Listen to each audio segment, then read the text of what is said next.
You never know sometimes. All right, so in case this is a rerun and a repeat, so we'll try this again. User error, the user being me, but welcome to Beers with Rhinegeist. I'm Mike Vander, Communications Director for Heidelberg. We've got Chris, we've got Nick from Rhinegeist joining us. I'm knocking back a truth. These guys are drinking the new offering, the new wit beer Whiffle. So Chris was in the process of giving us a great description of what Whiffle was all about. And then I realized that, you know what? I didn't hit the button I was supposed to hit. So now we are live. Now, right. Chris, take two. Yeah, take two. Chris. All right. I'll jump in a little bit, and Nick, you can, jump in with anything that I miss here. But absolutely. What we were talking about is that we wanted something in our portfolio that we could bring year round and have it be this really nice balance of approachable and drinkable and kind of can be an everyday type beer, but differentiate it from the other things that were in our portfolio already. Truth, Cheetah, the fruited ales, the ciders, bring a different piece. So we really started thinking about, what do we like to drink that we don't make? And really that's where this came from. We've never done a ton of different beers, certainly not in package in the sort of Belgian style range. And the ones that we've done have tended to be, golden strongs, dark strongs, triples, some saisons, but really mostly bigger, more intense beers. And so we wanted something that was lower alcohol, lower intensity. And we started thinking about whites and wit. And sort of independently, a whole bunch of us were like, yeah, it was like the style that we all really like to drink, but didn't talk a lot about. And that might just be like the epitaph for wit beers, but we all love them. And so we decided we'd try to make one. Is that kind of one of those deals? Sorry to interrupt. Is that kind of one of those deals where when you guys are talking about the next thing to make, at some point it's like, hey, let's make what we like? I mean, does it kind of, whether it's popular amongst the guys that are brewing or whether it's popular amongst the masses in the front office, it's like, hey, we all like to drink this. We don't make it. Let's make one. I mean, Absolutely. Sometimes is it as simple as that? It is. And look, I'm not going to say that, market forces have no bearing on what we make. That wouldn't be true. Of course it does. We have to make things that other people like because they have to buy them. But a lot of times our experiments are born from that, trying to bring something that we like. It might be that, our sales team or our distributor partners say like, hey, there's a hole here. We're not hitting this area. And it's usually not like a super pinhole. It's like, hey, something like this. So we're able to take that region that maybe we don't have an offering in and play around within that. Even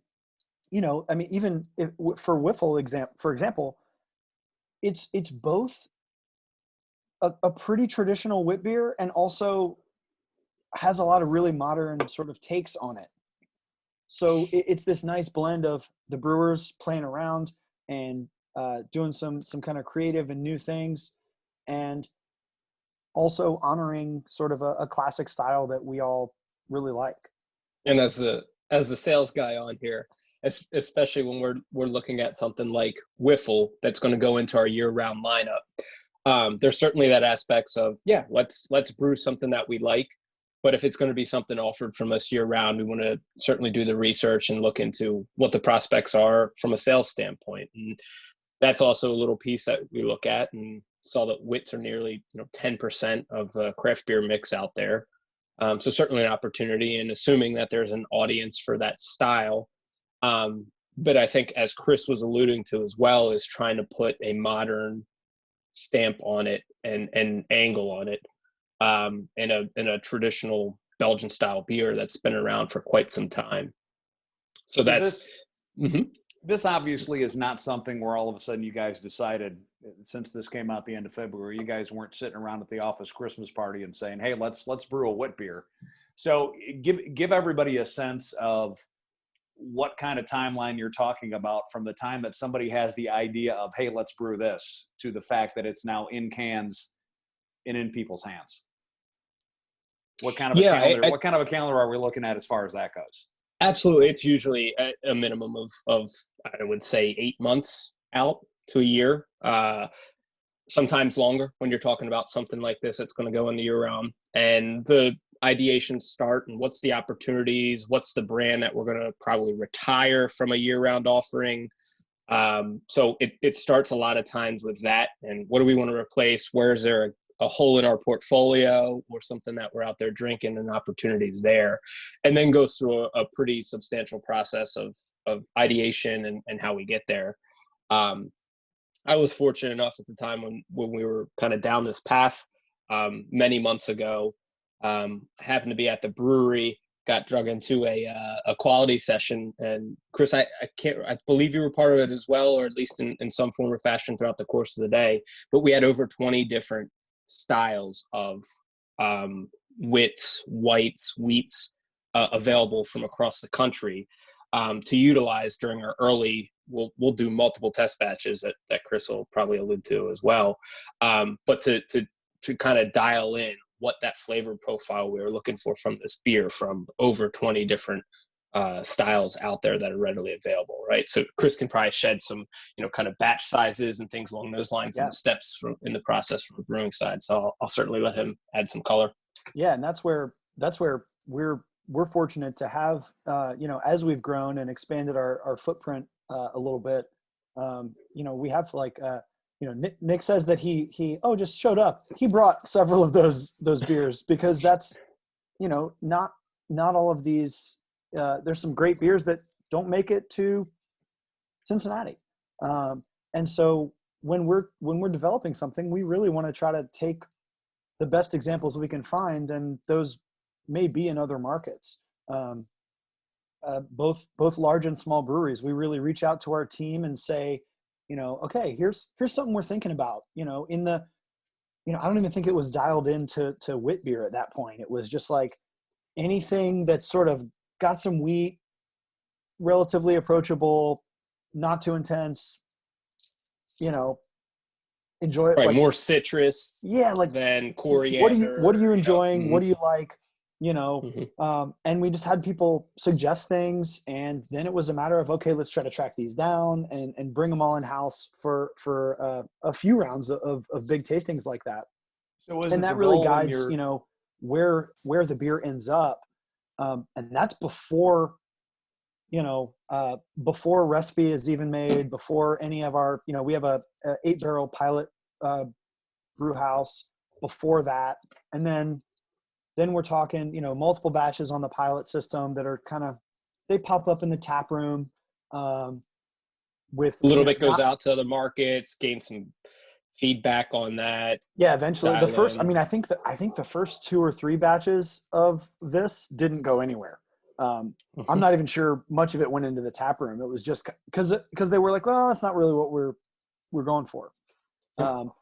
Especially with a beer like this that's got a lot of moving parts. Is the goal when you do a style like that, when you're bringing a new style in, whether it's an IPA, whether it's a wit, whether it's a Pilsner, whether it's whatever it is, you want it to be true to the style, right? But you don't want it to taste necessarily like everybody else's. You want some distinguishability between what you guys are doing and what somebody else is doing. So it's not like, oh, this tastes just like so-and-so.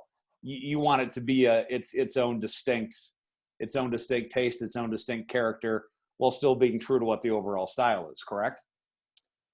Yeah, Nick, I'll let you jump in after, but from sort of the production standpoint, it's there's the two sides, and you're hitting it, right? If we call it a wit beer, it has to be recognizable as such, right? You don't want people to be completely shocked, but you also don't want them to be like, why do they call this a wit?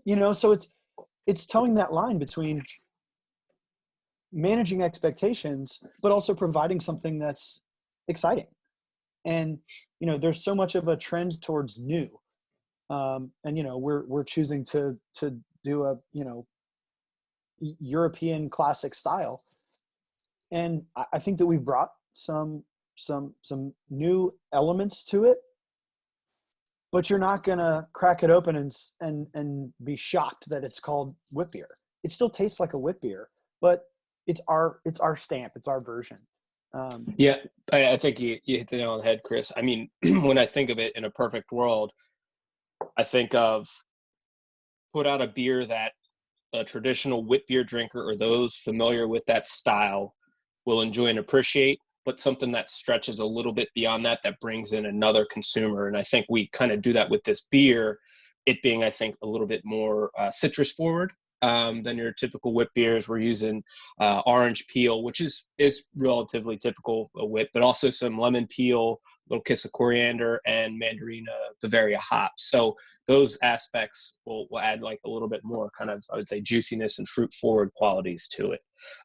So yeah, I think if you were to put this in front of somebody who drinks wit beers on the regular and traditional, they certainly identify it as such, but I think it grabs another consumer too who likes something that's a little bit more citrus forward. So let's go off the beaten path a little bit here, because we could talk about the styles and everything all day, and obviously there's not much that you guys have made that I've had that I haven't liked. But give me a sense of background for both of you guys. What else have you guys done in the industry, or has this been your first job brewing? Did you guys both start off as home brewers? I mean, how do you stumble into this, right? So I used to be a broadcaster. And so when you apply for a broadcasting job, you send in samples of your work. So if you guys had been brewing before, did you send in your resume in like a sample 6-pack, or were you showing up with recipes, or what's the deal with that? How do you get a job as a brewer? With where you guys are at now with your backgrounds. Go ahead, Chris. You can talk to that first, and I'll shed a little light on my my background. Yeah, my background. I always say I like to say that I got into the brewing industry as a brewer the old-fashioned way, which was sort of home brewing, just drinking a bunch of beer and kind of plugging myself into the scene. This was in North Carolina. It's where I'm born and raised in North Carolina. And my first professional brewing job, was at a really small, about 1,000 barrel a year brewery in outside of like the Raleigh-Durham area. And I was homebrewing a lot, and going to beer bars and chatting with people and trying new things. And I just got to meet other homebrewers, and a friend of mine sort of made the jump to go pro, and I was able to join him on that process. So in terms of going pro, no disappointment in putting your amateur status up for grabs. You were okay with doing it? Yeah. I had my degree already, so I didn't need a red shirt or anything like that. So, but yeah, I jumped in, and it's this funny thing where I was brewing and at a small brewery. I mean, at first it was just me and my friend Eric, and we were doing everything. And you learn a ton. I mean, it's a great way to learn the industry. You learn, you get to know people. The industry, is so cooperative and collaborative.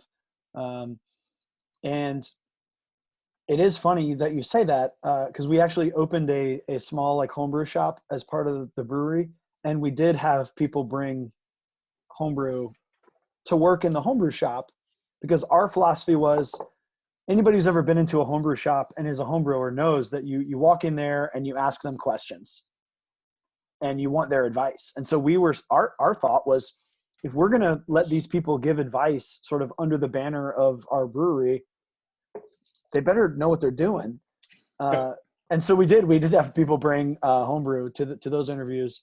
But then after about, it was probably about 4 years there. I had an opportunity. My wife got a job in Cincinnati, and that brought me up here. And I'd never visited. Like, we didn't know anybody. I pretty much just played the industry who knows who in Cincinnati game, and just asked everyone I knew, like friends of friends, Managed to had a couple loose connections. I had a connection to Aaron Stryker, who's was one of the brewers when I started. He's still at the brewery as well, and had a connection to Jim Matt, who is our founding brewer. He's now our chief science officer, and pretty much just walked in the door and was like, "Hey, I'm moving here. I know how to make beer. Do you guys need any help?" And it turns out they did at Rhinegeist. That was in it would have been late 2014 when I came to kind of came calling early 2015, and it was during that huge period of growth for us. So you I walk came on into as a that. brewer. You walk into that in 2014 or 2015. I mean, do you have any sort of inclination, any idea at all that 5 years later it's gotten as crazy for you guys as it has? No, and the wild thing is Rhinegeist was already so much bigger than what I was used to. I think in 2014, Rhinegeist made like 11,000 barrels or something like that. That was 11 times what I had made at my brewery. So I'm already doing this huge jump in scale. And then it's like, oh, by the way, buckle up because we did, 30,000 barrels the next year. So yeah, that was fun. I remember I did the math. My first day at Rhinegeist was before our new brew house was up and running, and before the what we call the like new cellar, all the really big equipment. None of that was online yet. And if you had filled all the tanks in the old part in the tap room, just those tanks that are in there, that was more beer than I had made in the previous year. And they were full all the time. And that now is probably like and that's a small amount of what you guys are doing today. Yeah.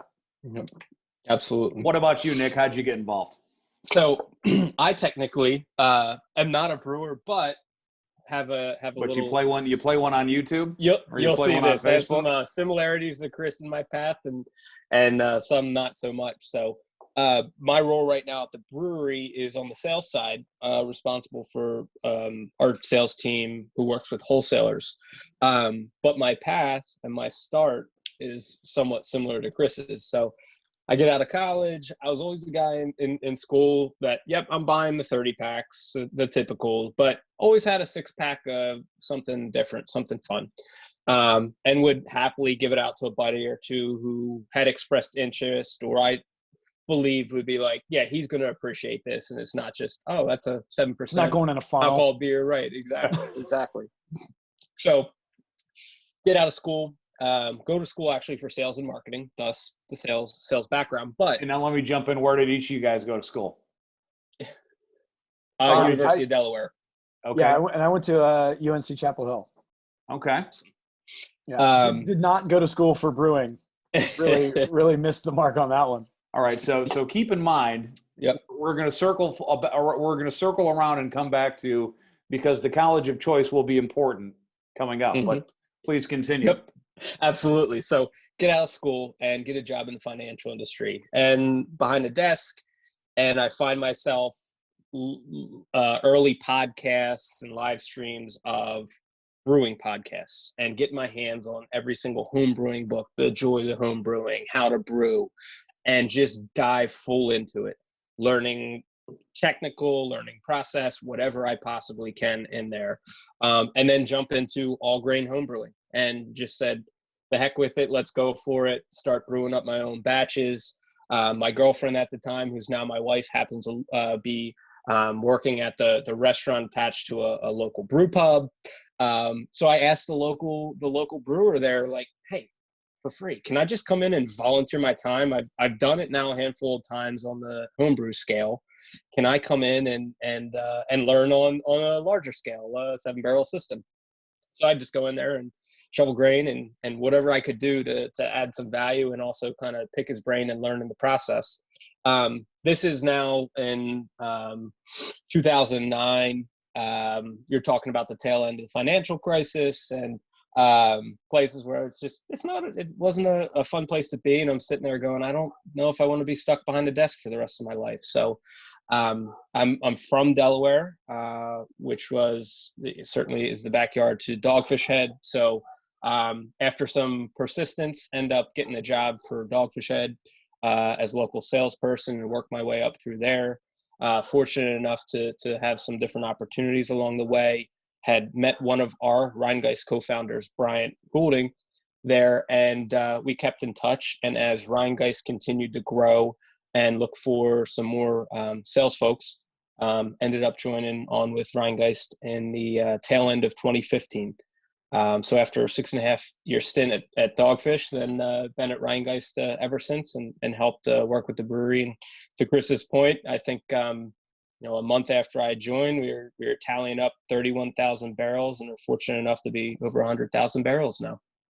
That's cool. So, Yeah. it's kind of funny because I think in all of the conversations that we've had with, and I shouldn't say all, but a lot, it seems like a lot of guys that are now working in craft beer, it starts out with, I was a finance major, I was an accounting major, and I got bored with doing it and always wanted to make beer. And then, bam. So you kind of, I guess, Nick, fall into that. So, all right. So the reason that I asked about, and I'm going to put you guys on the spot a little bit because, I have to. So now go back to college. And for me, it's much longer back than what you guys were. I went to Michigan State. So give me the reason it came up, Nick, you asked about the 30-pack. So give me the college beer. Don't be embarrassed by it. You're not throwing anybody under the bus. Obviously, it would have been great back in the day. Back in my day, there was really no such thing as craft beer back then. So we were big at Michigan State into the Stroh's 30-pack. I mean, that was like the beer of choice because it wasn't altogether hateful, number one. And number two, you got 30, right? So, I mean, you're on a college budget. Nobody had any money back then. So give me your go-to beer. Now, not necessarily the ones that if you had a 20 burning a hole in your pocket, what you'd like to buy. Give me what you would buy on that college economic shoestring type budget. What were you guys drinking back then? Yeah, I'll go first. So when I was in North Carolina, and it was funny because there was at the time there was a 6% cap on alcohol for beer. So there wasn't a lot to choose from because anything over 6% wasn't allowed in the state. So a lot of breweries just didn't worry about it. Of course, he's asking about the. Oh no, yeah. I'm just saying. But the reason I bring that up is because it was a big deal when Yuengling came to North Carolina. I was in college, and it was funny. One of my best buddies was from just outside of Philly, and obviously he was super familiar with Yuengling. None of us had ever heard of it. I mean, the rumor was, "What's this Chinese beer that is taking over Chapel Hill?" Fair enough. And he's like, "Guys, it's lager. Just what are you doing?" So it was definitely, we drank a lot of Yuengling, and we drank a lot of PBR. Okay, nice. Yeah, and then that was readily available. When you were down there, was that the or were you at the? Oh gosh, I'm totally. You know what? I'm going to have Nick come back, and then because I had a question. Perfect. And I lost the name of the place in my head, and I'll think of it. Sure. Honestly, I was equal opportunity, whatever happened to be cheapest between Natural Light and Milwaukee's Best. That's kind of how it was back and forth, whatever is cheapest. My palate wasn't developed enough, and that stuff's, I feel like, close enough to each other, so that was usually, pinching pennies, and that's what we'd go for. And the occasional 40 of some malt liquor as well. So yeah, we did that as well. Yep. Okay. So I remember now. So I had a buddy who went to to grad school at the Hoity Toity place about 20 miles down the road from where you went to school. So 7 miles. 7 miles, not even 20. Very close. Not even 20. All right. Yeah. So Chapel Hill, by the way, great college town. So let me ask you this. So when you were there, was that the original Cat's Cradle, or were they in the newer?